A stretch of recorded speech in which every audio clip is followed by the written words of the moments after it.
আসসালামু আলাইকুম। আরএস লাইফস্টাইলে আপনাদের সবাইকে স্বাগত জানাই।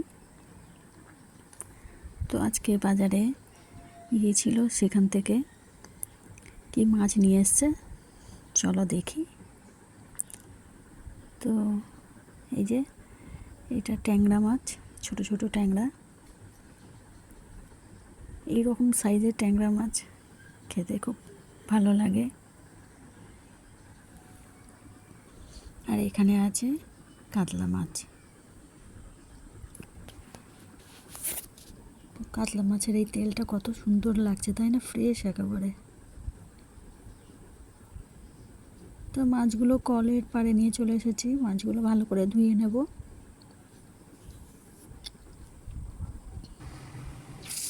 তো এখানে আমার মাছগুলো ধুয়ে ভালো করে নিয়ে চলে এসেছি। এরপর মাছগুলো সব ভেজে নিচ্ছি। তো আজকে ভাবছি এই কাতলা মাছ দিয়ে আলু দিয়ে ডাঁটা দিয়ে রান্না করব, আর ওই ট্যাংরা মাছের একটু ঝাল করব। তো সেই জন্য মাছগুলোকে সব ভেজে নিচ্ছি। একে একে আমার মাছগুলো সব ভাজা হয়ে গেছে।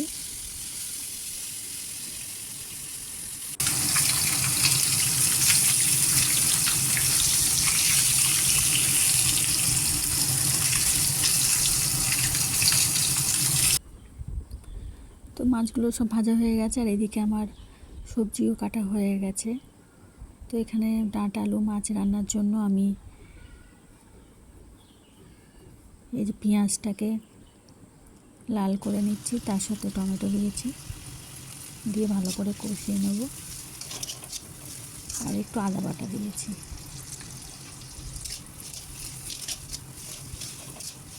দিয়ে মশলাগুলো সব দিয়ে দেব। মশলাগুলো কষানো হয়ে গেলে ডাঁটা আলু দিয়ে ভালো করে কষিয়ে নেব।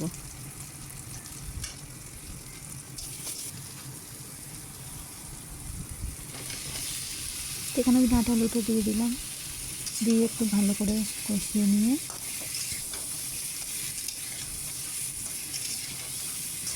পানি দিয়ে দেবো।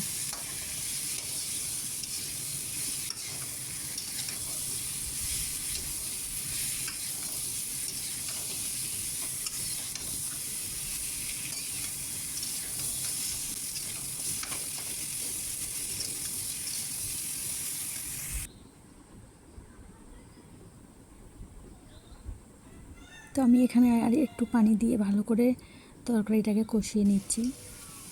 তো এইভাবে কষানো হয়ে গেলে পানি দিয়ে দেবো।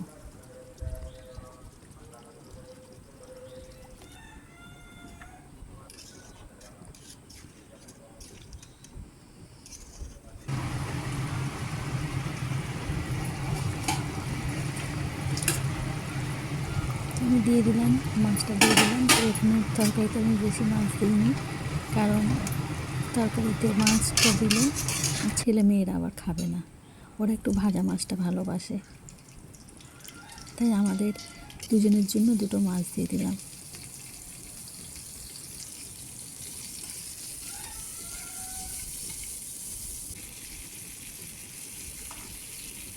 ভাজা মাছটা সবাই ভালোবাসে, কিন্তু তরকারিতে যদি না আবার মাছটা দিই, আবার তরকারিটার আবার সেরকম স্বাদ হবে না।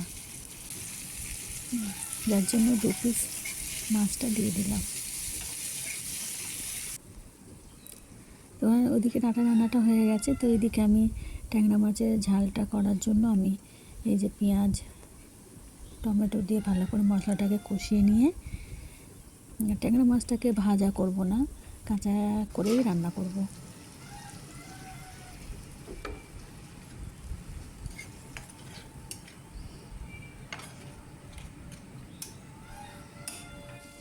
এখানে আমি একটু পানি দিয়ে ভালো করে টমেটো আর মশলাটাকে ভালো করে সেদ্ধ করে নিয়েছি। তারপরে দেখুন মশলাটা কত সুন্দরভাবে কষানো হয়ে গেছে। এরপর আমি মাছটা দিয়ে দিলাম, দিয়ে এখান থেকেই নেড়ে চেড়ে পানি দিয়ে দিলেই আমার ট্যাংরা মাছের ঝাল রান্না কমপ্লিট।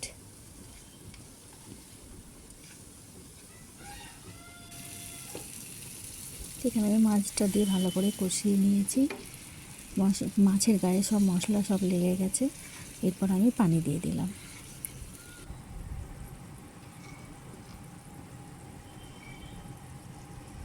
তো রান্নাটা আমার প্রায় কমপ্লিট হয়েই এসেছে।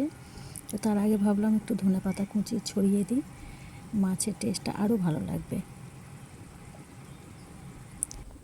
এদিকে আমার রান্না কমপ্লিট। তো এদিকে আমি ভাতটা বেড়ে নিলাম। দেখুন, বেগুন ভাজি আছে, মাছ আছে, ট্যাংরা মাছের ঝাল আর ডাঁটা আলু মাছের তরকারি।